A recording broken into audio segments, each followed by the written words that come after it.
Go! Go na!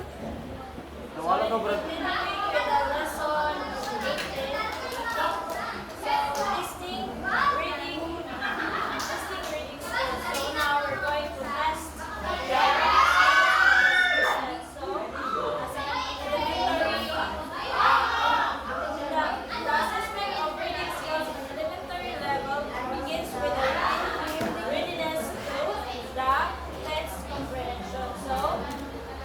Assessing the reading skills, so we're going to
that the teacher will give. Then, next, apply the integration, reading beyond the lines. So, here, we are going to integrate their understanding, like apply having a question that dili siya hindi siya nag-focus sa story but also related or ma-integrate yung understanding nila sa story.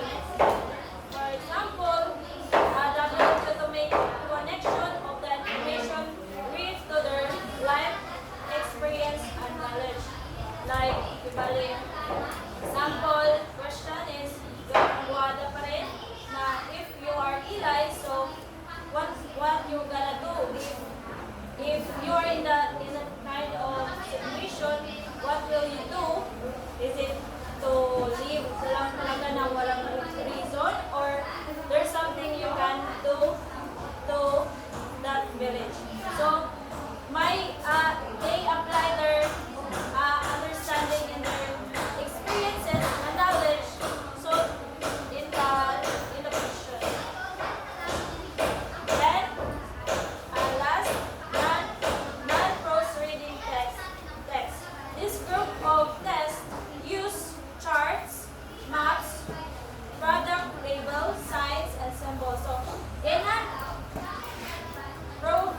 prose reading test, so minimal lang yung word niya, hindi lang puro questioning, but also showing charts or graphs, labels, so that they will understand it easily. Like for example, sa table, ibali ang grade level ng progression, grade level ng progression ng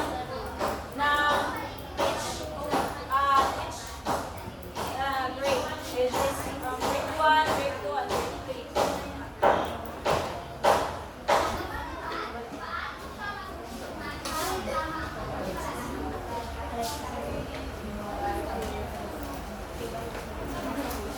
So, before ano kita sa lesson 19. So, let's go back to the forms testing vocabulary. Okay? Murang nawala sa isang PPT. So, the forms of testing vocabulary, di ba? Earlier, I said that we need to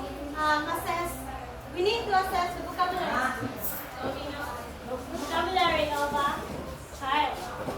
So, there are different techniques para i-test ang vocabulary ng isa ka. First suggested is the finding either. First is the picture cues. So picture cues, learners are shown picture and asked to identify the word that corresponds to it. Example, rupa. That is a rupa. So example, this is the picture. So what is he or ang sa siya? Person. He, person, yes. That's the first na test na ginabuhat sa element, the picture view. So remember lang ano kayo mag-ulit. Okay. Second is finding the odd one out. Finding the one odd out, learners are presented with a group of words and they need to identify the word, the word that doesn't belong with a group.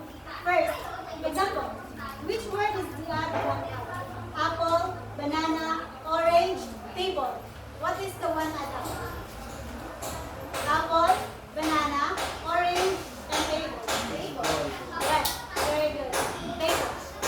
And lastly is the mother tongue equivalent.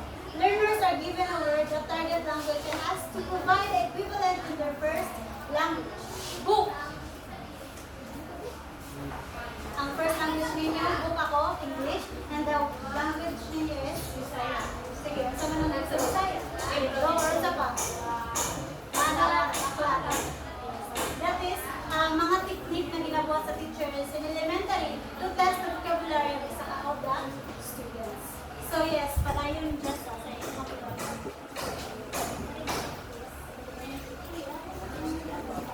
Now that we know how to evaluate or to give test of reading skills, we are going to evaluate by the following formula. So in lesson 19, it focuses on the assessing learning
knowledge.